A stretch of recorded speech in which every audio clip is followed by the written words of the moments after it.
2 நாளைக்கு முன்னாடி கோவையில் நடந்த சம்பவம் நம்ம எல்லாரையுமே உலுக்கி போடுச்சு. என்னதான் கோவையில அப்படி என்ன சம்பவம் நடந்துச்சு? அது எப்படி நடந்துச்சு? அதை எப்படியெல்லாம் நடக்க போகுது? இந்த நாட்டுல அது எப்படி நடந்துட்டு இருக்கு? இன்னைக்கு எவ்வளோ ஒரு விஷயமா நம்ம நாட்டுல இருந்தாலும், ஆனா இப்பேற்பட்ட சம்பவங்கள் எல்லாம் நடந்துட்டு தான் இருக்கு. அது ஒண்ணும் இல்லைங்க. கொலை, கொள்ளை, கற்பழிப்பு. இந்த அத்தனையும் நம்ம நாட்டுல எவ்வளவுதான் தடுத்து நிறுத்தி பார்த்தாலும், நிச்சயமா அந்த சம்பவம் மீண்டும், மீண்டும், மீண்டும், மீண்டும் தொடர்ந்து கொண்டு தான் இருக்கு. அப்பேற்பட்ட ஒரு சம்பவம் தான் கோவையில இப்போ 2 நாளைக்கு முன்னால ஒரு சம்பவம் நடந்திருக்கு. அது என்ன சம்பவம்னு நம்ம இந்த வீடியோல தொடர்ந்து பார்க்க போறோம். ஸ்கிப் பண்ணாம பாருங்க. ஓகே ஃப்ரெண்ட்ஸ், வாங்க வீடியோக்குள்ள போலாம். ஒருத்தர் மேல நீங்க விசுவாசம் காட்டுறதுக்காக இன்னொருத்தரையும் அசிங்கப்படுத்துறீங்க. அனைவருக்கும் வணக்கம். கோவையில் நடந்த இந்த சம்பவம் மூலமாக நமக்கு எதிர்பார்க்காத சில திருப்பு முனைகளும் கிடைக்குது, எதிர்பார்க்காத சில தரதுஷ்டங்களும் கிடைக்குது. இதை பார்க்கும்போது நமக்கு நம்ம நாடு எப்படி என்ன சூழல்ல இருக்கிறது என்பதை சிந்திக்க வைக்குது. ஒரு 4 வருடங்களுக்கு முன்னாடியே நம்முடைய சேனல்ல நான் பேசியிருக்கேன். நம்முடைய சேனலை நீங்க அலசி பார்த்தாலே தெரிஞ்சிடும். இந்த ஆப்புகள் ஒரு பின்காலத்துல பெரிய ஒரு பாதிப்பை ஏற்படுத்தும் என்பதை நான் உங்களுக்கு தெளிவாக அந்த வீடியோ மூலமாக பேசியிருக்கிறேன். ஆனால் அன்னைக்கு யாருமே அதை கண்டுக்கல. இன்னைக்கு அது நடந்திருக்கிற என்பது தான் உங்களுக்கு பேரதிர்ச்சியை கொடுத்திருக்கு. பேரதிர்ச்சியை கொடுக்கிறதை பார்க்கும்போது நிச்சயமாக எனக்கும் கூட அது ஒரு ஆச்சரியமாக. இப்போ நம்ம இன்டர்நெட் மூலமாக நிறைய ஆப்புகள் வளர்ந்து கொண்டே வருகிறது. நிறைய ஆப்புகளே நம்முடைய கவர்மெண்ட்டும் சரி, உலகமும் சரி, எல்லாமே தடுத்து நிறுத்தினாங்க. டெட்டாக்கு பல ஆப்புகள் எல்லாம் வேண்டாம், ஒதுக்கிடுவோம், அதனால மக்கள் கெட்டு போறனே நிறைய விஷயங்களை தடை பண்ணாங்க. ஆனா இன்னும் சில ஆப்புகள் எல்லாம் தடை பண்ணாமலே விட்டு வச்சிருக்காங்க. அந்த ஆப்பு தாங்க முக்கியமாக நிறைய விஷயங்களை சொல்லப்படுகிறது. அது எந்த ஆப்புன்னு நான் சொல்றேன். அது நிறைய ஆப்புகள் இருக்கு. அதற்கான பேர்களை நமக்கு உச்சரிக்க முடியாது. உங்களுக்கு இன்டர்நெட்ல நிறைய ஆப்புகள் எல்லாம் நீங்க பார்த்தாலே உங்களுக்கு தெரிஞ்சிருக்கும். ஆனா சில கருத்துக்களை சொன்னாலே உங்களுக்கு அந்த ஆப்புகளை பிடிச்சிடலாம். அந்த ஆப்பு மூலமாக என்ன நடக்கி, எப்படி நடக்கி, அதாவது பெண்களுக்கு அந்த ஆப்பு இலவசமாக கொடுக்கப்பட்டிருக்கிறது. ஆண்களுக்கு அந்த ஆப்பு மூலமாக 300, 400, 100, 200 இப்படி ஒவ்வொரு தரம் கண்டு அந்த வரிகளை கட்ட வைக்கிறது.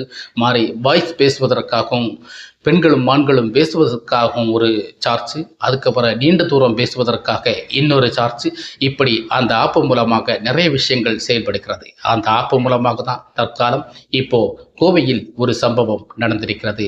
அந்த ஆப்பு மூலமாக தான் ஒரு ஆண் பெண் இளைஞர்கள் இருவரும் காலேஜ் படிக்கக்கூடியவர்கள் சந்திச்சார்கள், பேசினார்கள், உறவாடினார்கள். நட்பு வலுதாகி காதல் பெரிதாகி 2 பேரும் சந்திக்க நேர்ந்தது. அப்போதுதான் சந்தித்தார்கள். கார் மூலமாக 2 பேரும் சந்திக்க நேர்ந்தது. ஒரு பக்கத்தில் காரை நிறுத்திவிட்டு அவளை ஏற்றிவிட்டு கார் புறப்பட்டது. இன்னொரு தூரம் சென்றபோது சினிமா கதை போல் இருக்கிறது அல்லவா, இன்னொரு தூரம் சென்று விட்டது. இன்னொருத்தர் ஏறுகிறார். இப்படி 2 ஆண்கள் ஒரு பெண். அங்கே என்ன நடக்கி ஏது நடக்கி அது அத்தனையும் நமக்கு வெளியில வர இல்லை. ஆனால் அந்த பெண் நடந்த சம்பவத்தை கொஞ்சம் கொஞ்சமாக நம் காவல்துறைக்கு சொல்லியிருக்காங்க. அதையும் நான் உங்களிடம் சொல்கிறேன். ஆனால் அந்த சம்பவத்துக்கு அப்புறம் 3 பேரும் புறப்பட்டார்கள். ஒரு ஆள் இல்லாத திசை பார்த்து அந்த கார் நிற்கப்பட்டது. அந்த பெண்ணுக்கு கொஞ்சம் கலக்கம் ஏற்பட்டு விட்டது. அதுக்கப்புறம் அந்த பெண்ணை மிரட்டி கையில் கழுத்தில் கிடந்த நகைகள் எல்லாம் கிட்டத்தட்ட 3-4 லட்சம் மதிப்புள்ள நகைகள் எல்லாம் அவர்கள் மிரட்டி வாங்கிவிட்டார்கள். அக்கௌண்டில் கிடத்த 1 லட்சம் காசை கூட அவர்கள் டான்சர் பண்ணி எடுத்துட்டார்கள். இது அத்தனையும் முறிந்துவிட்டு அந்த பெண்ணை எங்கே ஏற்றினார்களோ அங்கே கொண்டு மிரட்டி கொண்டு இறக்கி விடுகிறார்கள். இறக்கி விடும்போது அந்த பெண் சொல்கிறது, அதாவது இந்த இடத்துல எனக்கு போக முடியாது, இப்போ நான் இதில் போனா எனக்கு எங்கேயும் போக முடியாது, என்னோட ஒண்ணுமே இல்லை, அதனால என்னை வேற ஒரு இடத்துல இறக்கி விடுங்க அப்படின்னு சொல்லும்போது ஒரு ஹோட்டலை ஃபிட் பண்றாங்க. அந்த ஹோட்டல்ல தங்க வைக்கிறாங்க. அந்த ஹோட்டல் உள்ள கேஷும் எல்லாமே இவங்க செலவு பண்ணி அந்த காலேஜ் படிக்கிற பெண்ணை விட்டுட்டு போறாங்க. ஆனா அங்க விட்டுட்டு போன பிறகு அவங்க என்ன பண்ணான்னா உடனே தகவல் கொடுத்தாங்க. மொபைல் மூலமாக எல்லாமே தகவல் அடிபட்டது. காவல்துறைக்கு அந்த கேஸ் பயிலாச்சு. விசாரணை நடந்து கொண்டிருக்கு. இவங்களை யார் தூக்கிட்டு போனாங்களோ, யார் மிரட்டி கார்ல ஏற்றினாங்களோ, யார் ஏற்றி கொண்டு மிரட்டினாங்களோ அவரே பிடிச்சு விசாரிக்கிறாங்க. இன்னொருத்தர் யாருனாங்களா, அதுதான் சஸ்பென்ஸா இன்னும் வரை இருந்துட்டு இருக்கு. அந்த நபரை இன்னும் போலீஸ் கைது பண்ணல. காரணம் சொல்றேன். அந்த நபர் ஒரு காவல்துறை, அதாவது போலீஸ் அதிகாரியுடைய மகன். அதனால அந்த பையனை விட்டு வச்சிருக்கிறாங்க. இது என்ன ஒரு அரசியல், இது என்ன ஒரு அரசியல், ஒரு புடுங்கன்னு எனக்கு ஒன்றும் புரியல.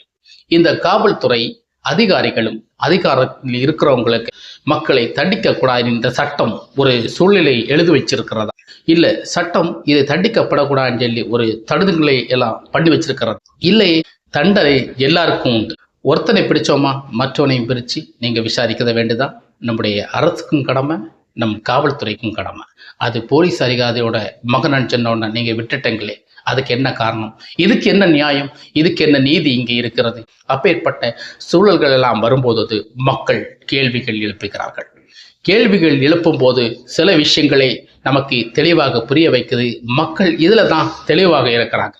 எது நடந்தாலும் எந்த விஷயத்தை நீங்க விசாரிக்க எடுத்தாலும் ஒரு ஓட்டை இருக்கிறது. அதுதான் நம்ம திரும்ப திரும்ப சொல்றோம், சட்டம் ஓட்டை என்பதுதான் உண்மை. சட்டம் எப்போதுமே அது நிரந்தரமாக ஒரு நீதிமன்றமாக இருக்கப்படுவதில்லை. அதில் சிறு ஓட்டைகள் இருப்பதுதான் நிஜம். முக்கியமான ஆளே அவனா தான் இருக்கும். அவனை பிடிக்காம இவனே ஒரு வழியாக அவன் அமைச்சிருப்பான், இப்படி கொண்டு வா அப்படி கொண்டு வா எல்லா ஐடியாவும் அவன் கொடுத்திருப்பான். அவனை பிடிக்காம இவனை பிடிச்சு வச்சு இப்ப போலீஸ் விசாரிச்சு கொண்டே இருக்கிறது. இவன் மூலமா தான் அவன் இருக்கான்னு தெரிய வந்து இதே வந்து ஒரு ஆங்கில பத்திரிகை வந்து வெளியிட்டிருக்காங்க. அப்ப இப்பேற்பட்ட விஷயங்கள் எல்லாம் நம்ம சட்டத்துல ஒரு ஓட்டையாக செயல்படுகிறது இல்லையா? இந்த ஓட்டைகளை எப்போது நம் அரசாங்கம் தீர்க்க போகிறது?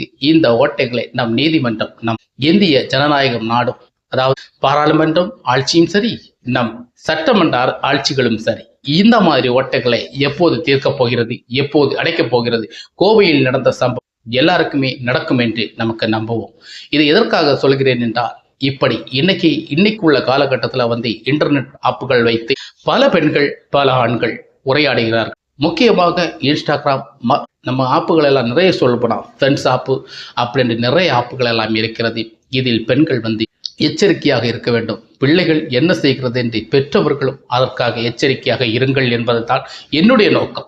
ஏன்னா இப்பேற்பட்ட சூழலில் தான் பெண்கள் வந்து மனம் மாறுகிறார்கள், மனசு மாறி போய்கிறார்கள். நமக்கு தெரியாமல் அவங்க காலேஜில் போகிற போல போவாங்க, மற்றபடி எங்கேயாவது போயிடுவாங்க. இப்படி தப்புகள் நடக்கி இதில் அந்த பிள்ளைகிட்ட ஒன்றுமே இல்லை என்றால் அந்த பிள்ளை கொலை கூட செய்திருக்கலாம். அப்படித்தான் இப்போது கொலை செய்யப்படுகிறது.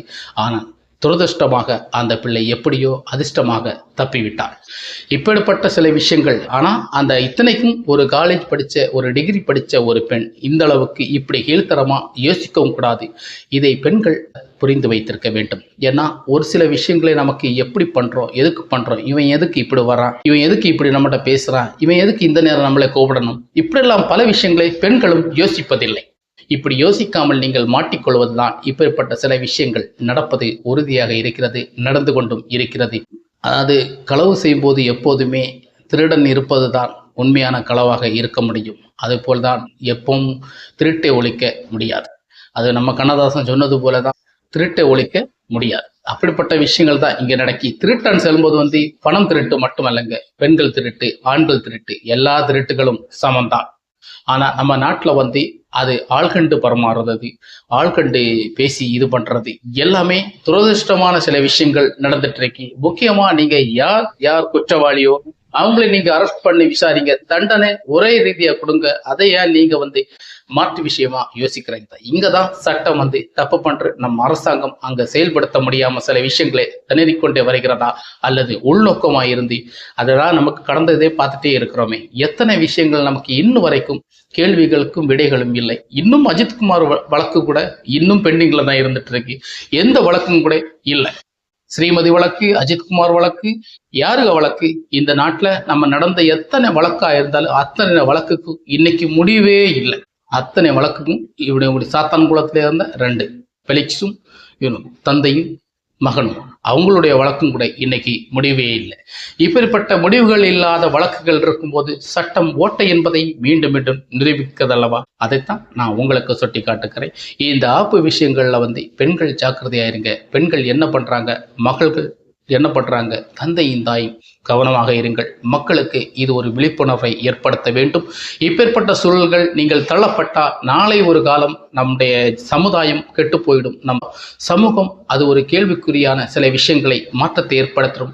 அதாவது எல்லாருமே நுழைய விடும் காலங்கள் வரும்போது வந்து நமக்கு ஈஸியா நுழைஞ்சிட்டு எல்லா காரியங்களையும் முடிச்சுட்டு போயிட்டே இருக்காங்க. அவங்க அத்தனைக்கும் நமக்கு பெரிய ஒரு தண்டனை கொடுக்க வேண்டும். அப்பேற்பட்ட தண்டனை கொடுக்க வேண்டும் என்றால் நமக்கு எச்சரிக்கையாக நம்மை காப்பாற்றுவதற்கு செய்வதற்காக நமக்கு கவனமாக இருப்பதுதான் நல்லது என்று நான் உங்களுக்கு சொல்கிறேன். இந்த வீடியோ உங்களுக்கு எந்த அளவுக்கு மனசு தொடுமனே நமக்கு தெரியாது. ஆனால் தொட்டிருந்தா நம்ம சேனலுக்கு நீங்கள் தொடர்ந்து இருங்க. மீண்டும் அடுத்த வீடியோவில் சந்திப்போம். வணக்கம். ஒருத்தர் மேல நீங்க விசுவாசம் காட்டுறதுக்காக இன்னொருத்தரையும் அசிங்கப்படுத்துறீங்க. சாட்டை எடுத்து நாட்டுக்கு